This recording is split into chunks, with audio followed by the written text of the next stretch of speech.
মালালা ইউসুফজাই, মৃত্যুর মুখ থেকে নোবেলে জয়। Welcome to another inspirational story. আমি আপনাদের আজকের হোস্ট।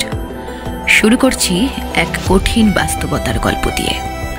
পাকিস্তানের খাইবার পাখতুনখোয়া প্রদেশের সোয়াত উপত্যকা, যেখানে বন্দুকের শব্দ ছিল নিত্যদিনের সঙ্গী।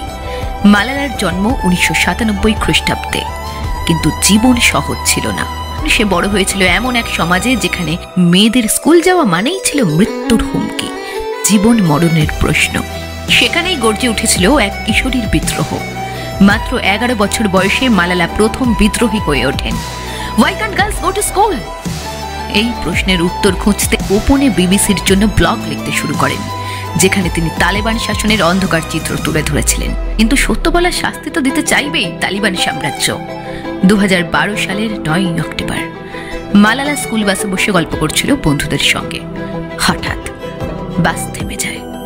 বন্দুকধারী উঠে আসে এবং প্রশ্ন করে, কে মালালা ইউসুফজাই?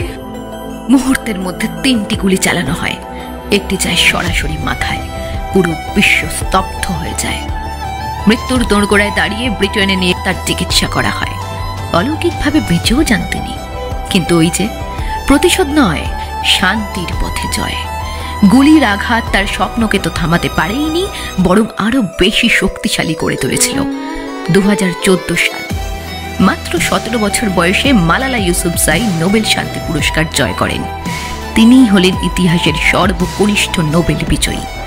মঞ্চে দাঁড়িয়ে তিনি বলেছিলেন, একটি শিশু, একজন শিক্ষক, একটি বই, একটি কলম, এগুলোই দুনিয়া বদলানোর হাতিয়ার।